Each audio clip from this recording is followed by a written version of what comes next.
With me now is Republican Congressman Mark Walker of North Carolina. He serves on the Homeland Security Committee. It's good to have you, sir, on such a consequential morning. Let's begin with the president. We'll hear from him in less than half an hour.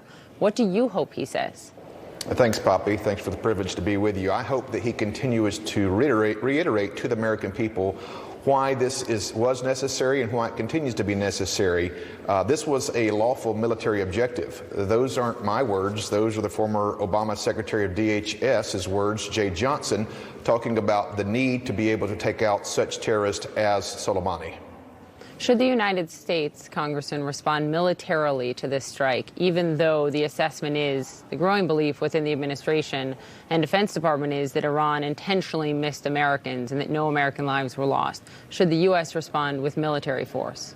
I don't believe at this point it warrants it. We're still studying more information.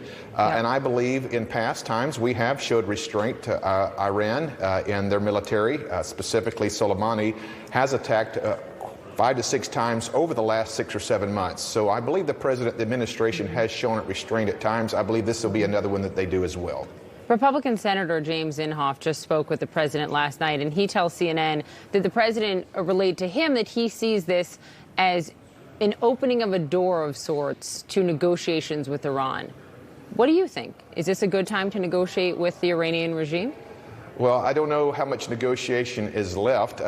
When you have someone like Soleimani, who every day plotted the destruction of Israel as well as Americans, I believe that they're willing to stop being the world's state sponsor leader of terrorism, then maybe there's a place to start. But for 3 years, Poppy, Democrats have said, hey, put country over party.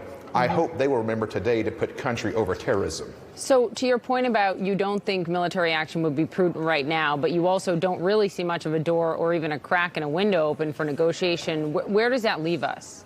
What do you think the administration should do then? I believe at some point we need to continue to remove as many of our military from a country. At some point has declared many times they do not want us there. I think that we need to continue to look from that perspective, because if we continue to look at Iran and they continue to influence Iraq, specifically at targeting our embassy or other places, I think that's a long-term goal. But right now, it's Iran's, specifically their military, their leadership, it's their move to back off. Look, you're saying get out. You're saying that's you saying get out of Iraq, pull our forces out. The president tweeted on October 7th, I was elected to get out of these, quote, ridiculous, endless wars. But take a look at these numbers, Congressman, in terms of the U.S. troop escalation in the region. Last week, 2,800 troops sent after the United States took out Soleimani. 750 troops deployed after the U.S. embassy was surrounded by those protesters in Baghdad. In October of last year, an additional 1,800 troops ordered to Saudi Arabia, where we already have thousands. How is this, the president, ending endless wars? What would your advice be to him?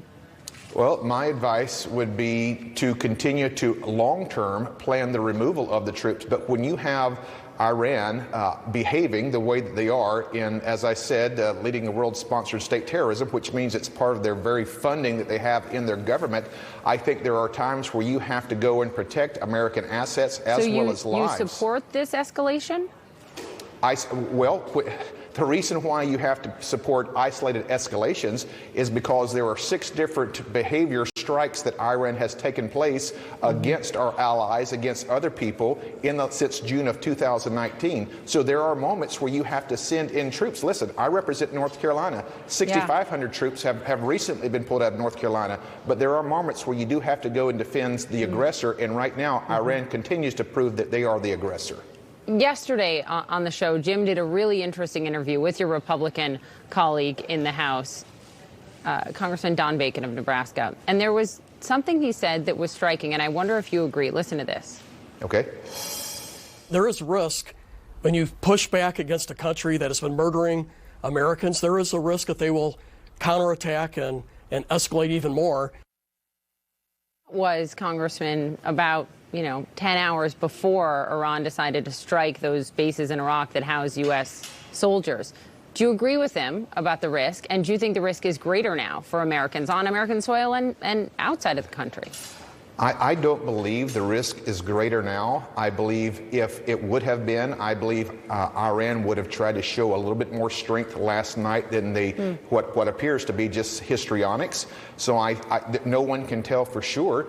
but we know that Iran is not slowing down. And here's the hypocrisy, a little bit of this, and I need to point this out, is that during the Obama administration, and we supported specifically the strikes, but there were 2,800 of those, killing thousands of terrorists. I don't remember a single time where my colleagues came and created a problem or said, hey, this needs an AMF. I believe that we need to continue to take out terrorism, and I believe that most Americans would agree with that as well. You bring up an authorization for the use of military force in AUMF, which is a vote that, frankly, members of both parties don't really want to take. They don't want the record necessarily. They don't want the liability. Right. There's a reason that there has not been one since 2002.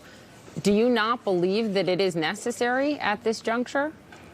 I believe that we are headed to probably an updated one, but I believe that this is an umbrella because one thing that hasn't changed, the Iranian leadership has not stopped shouting death to Israel, death to America since the last one, and as long as that's their position, I believe the president has the authority when there is imminent threats to be able to move in the way that he did. Congressman Mark Walker, appreciate you being here, especially this morning. Thank you. Thank you.